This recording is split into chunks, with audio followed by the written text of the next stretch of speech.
exactly what happened and provide that information. Were there any other bystanders that were shot at any point during the pursuit throughout the day? No, he only shot at the officers during the pursuit. Chief, could you share the condition of the two officers? The officers are undergoing surgery at this time. Guarded, critical? That I can't share at this time. Chief, I know it's a holiday day, but most of what was gathered by the news media was sort of secondhand social media. Would it have helped to have notified the public that there was an ongoing pursuit, that shots were being fired in a number of different neighborhoods? Would that have helped? At this point, I mean, it depends on how you look at it, but the way we saw it this morning as it unfolded, this is a very fluid investigation. Once the officers were identified by the suspect, he then fired shots only at the officers. It wasn't indiscriminate shooting outside just at random. And so based off of that, and because he went from one side of the island through the rest of the island to the North Shore and back, being that fluidity kept moving, there wouldn't be a way to tell you, well, he's here, or by the time I gave you the information, he might have moved out of that area. So based on that, that's really what we have. But we will continue to look at this as a critical incident and how we responded to that, and so we'll take that under. What is HP's policy with pursuits? Because I think I'd seen video of him in Central Oahu Kamehameha Highway nearly causing a crash. Was there ever a thought of not chasing or not pursuing? I don't recall the Kamehameha Highway incident. You talking on the windward side? I'd have to go look again. Right. I'm not sure, but I did see where it was literally two-way traffic and cars had to sort of split for him. But I do know it was a number of neighborhoods, right? Could you elaborate on some of the areas that it? I know he went to the windward side where he got into a vehicle collision. What and where, I don't know that part. But I do know he, at gunpoint, took another vehicle away from a subject and used that vehicle until he was stopped at university. Why did it take so long to actually catch this guy? Like, were you folks dealt with challenges trying to stop him? You mean the officers? Well, so in any type of incident where an individual is shooting, we want to use everything we can so that we have control of the situation, perhaps where there's less people in an area, and so we can minimize any issues or concerns for the public, right? And so because of that, we were waiting or trying to ascertain, but he was not pulling over, he was not stopping, and he would make frequent U-turns and shoot at officers. So really, this was his call to make. Chief, what can you share about the moment the two officers were wounded? What were the circumstances where they were hurt? How were they shot? Were they shot, allegedly, how were they shot? I believe they were shot by the suspect Where exactly? on University Avenue. Exactly where, I couldn't tell you. Okay. That's all under investigation. What crimes rise to the level of HPD notifying the public? Well, we notified the public that we were looking for this individual via Crime Stoppers from previous incident that we had with him on a Rose Street incident that happened several weeks ago. And we were looking for him during that period of time. And there was an incident this morning that involved a shooting on the H1 in Aiea where an individual, female, was shot. I can confirm that the female identified the suspect as the shooter in that incident also. And at that time, we were looking for the individual. We had an idea what areas he might be in, and those individual areas is where we located the Is he suspect. connected to the killing on Christmas Day at the Halava Housing Complex? That we're not sure of, Are but there we're looking at. allegations that he might be? We're looking into that. But a series of events broke out. All we got was a Crime Stoppers press release. Was there any efforts to make like a public announcement, like for you to come on camera, like have us come out and stream it online? Because a lot of people were unaware that there was a manhunt going on. So our goal in this incident was to apprehend the suspect. Knowing he's armed and dangerous, we want to make sure that we have control of that situation as best we can. Our concern is to the public, and are they in danger? And what we don't want is anybody from the public trying to interject themselves into the investigation, trying to take video or possibly trying to see if this is the individual and get close. And we don't know what the individual's intent is at that point. So to keep the public safe, the investigation unfolded the way it did. Chief, if you could, you said shortly after 4 he was shot and killed. How long was this active pursuit? Do you have roughly a time as far as when sort of HPD became engaged with this suspect, actively pursuing him? I believe it was a couple of hours, because it started from the Kapahulu area, where he first engaged our officers, and then it progressed from there. So if this man was a danger to the public, then why wasn't the public notified sooner? The public was notified about this individual from the Rose Street incident as far as him being a danger, and him being out there. We didn't have time from the morning incident to advise or update Crime Stoppers and the public based off, because the investigation was very fluid and kept moving. And because of that, I'm not sure what I could tell you that's going to make you understand that what we're doing and what we're getting involved in is just fluid and moving, right? And because it keeps moving, if I tell you, oh, he's here, and I give you that information, by the time you get it on the news, he's on the North Shore. And then I tell you he's on the North Shore, he's back in Hawaii Kai. So I really couldn't, there's no way to tell the public, hey, this individual's out there, he's running around without, we just needed to focus on apprehending the individual, and that's what we were Did you doing. folks know he was armed when he came out? We know he was armed, yes. Chief, if you could, you touched on it a little bit. Kapahulu is where it started. Could you help me understand where all some of the locations that the chase happened? I know you said, I know there was an incident at Valley of Temples. He made his way all the way up to North Shore, like Haleiwa. I guess if you could help me. Yeah, he understand. went, my understanding is he went from Kapahulu over to the windward side via Palilikiliki, and then from there is when he at gunpoint took another vehicle, and then from that point he headed to the North Shore. He was on that side of the island, came back into the District 2 area. He brought the officers back and forth on the North Shore side, and then came back into the town area and back towards Kahala Mall, and then came back toward the officers again, and then up into the university area. So roughly that's my understanding of the timeline. Do you have any idea, and I know this will unfold, do you have any idea how many times he might have shot or fired at officers? I think it was at least 3 times, but there may be more.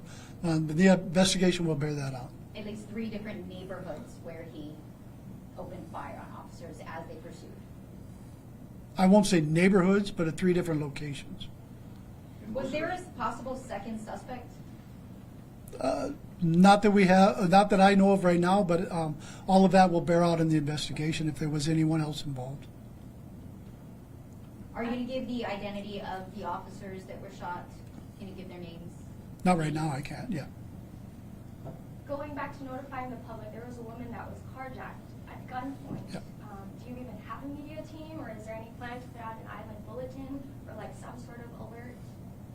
Going back to notifying the public, I mean, if you had put a notice sooner, maybe that woman wouldn't have been carjacked at gunpoint, or there was not even notice to tell people to stay off the roads, and you guys had a pursuit going on across the island. No, but what you're talking about is when fairly quickly as the pursuit began. So what you're saying is, there's no way for us to get that information out at that time. And then we had to figure out who was involved and was it related. We didn't watch it happen, right? The officers found out afterwards, right? And so once we understood that, then we knew the vehicle he was in and where he was going. So what is the process for notifying the public of any danger to the public? We have policies and procedures on that. We'll take a look at anything that we may or may not have done, and we'll take a look at those as this investigation continues, and then we'll look towards if there is anything we need to relook, and we'll basically look at that information and find out.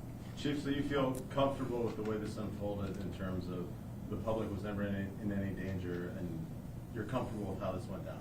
To Jelani's point, I mean, I'm not comfortable at all about the situation. 2 officers are in the hospital.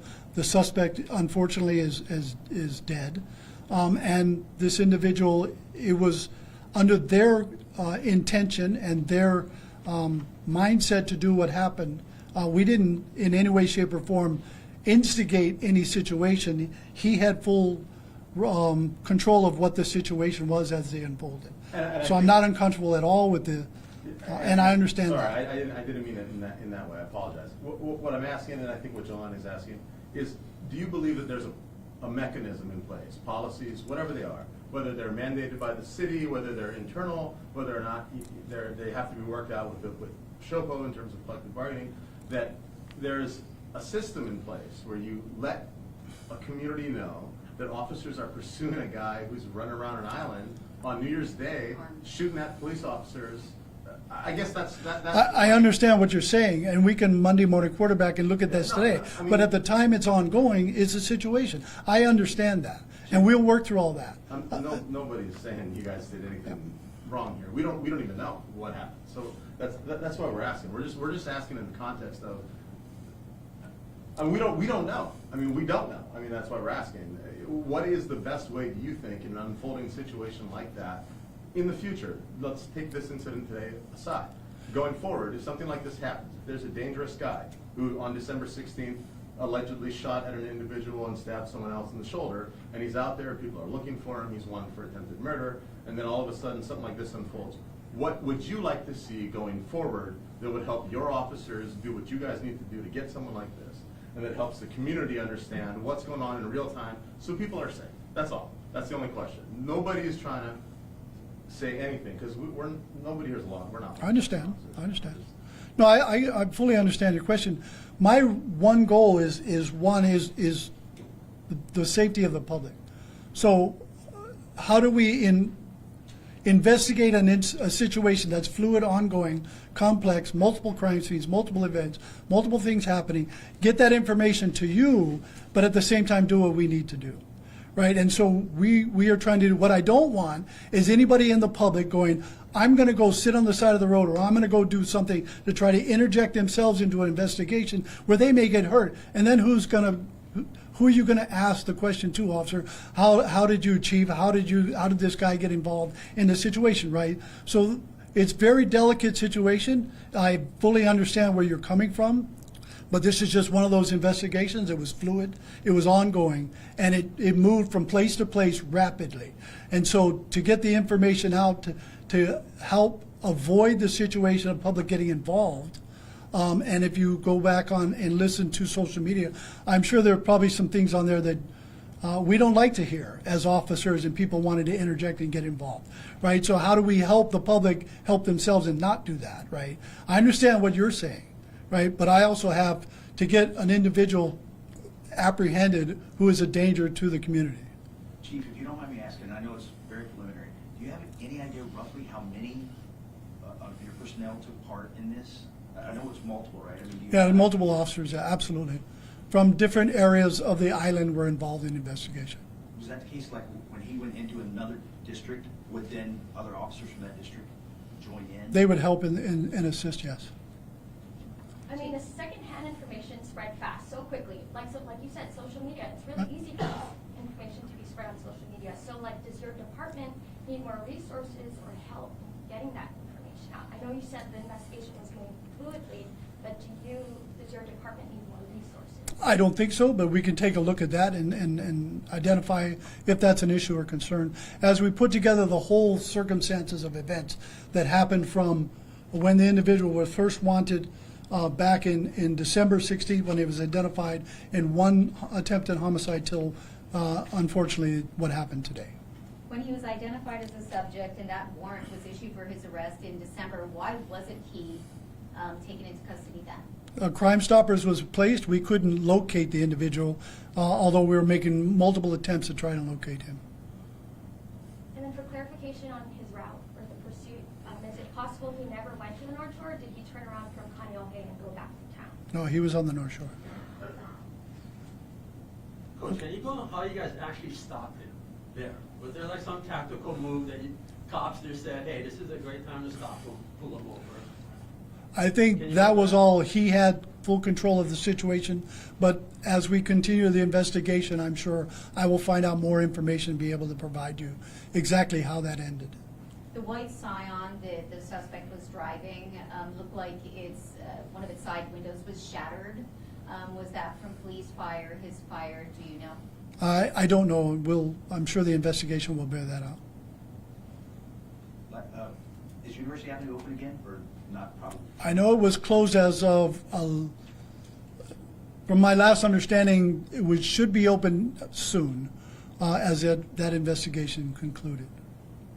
On University Avenue, there was a Toyota 4Runner and a blue van that were kind of crashed into the side of a gate. Were those undercover officers, or were they in any way law enforcement? Do you know how they were involved with this? I think the investigation will bear that out. I believe they were law enforcement officers' vehicles, but I'm not positive, so let me find out more information on that one. We also spoke with a witness who says after the suspect was shot that over 20 HPD officers were seen shooting the suspect while he was already down. Are you aware of that or knowing? I haven't heard that. And as I say, the investigation's ongoing at the scene by a multiple of agencies within the Honolulu Police Department, and the investigation will bear out any information as to that. Chief, just to make sure, so one officer had 5 years experience? Yes, The other was just 2? yes. And just to be clear, were both those officers shot at that final fatal scene over on the university area? Yes, I believe so. So all of the anyone who was shot there? in that Correct. area? Okay. Yeah. Thank you, Chief. So as far as communicating with the public, we just wanted to know what your media team did today to try to get that information out there. Media team was on board early on in the investigation, trying to understand from all of what was going on at the scene, in the chaos and the complexity, to get a firm understanding of what was going on. So that's what our media team was doing all day today. Okay, with that, thank you very much. Thanks, Chief.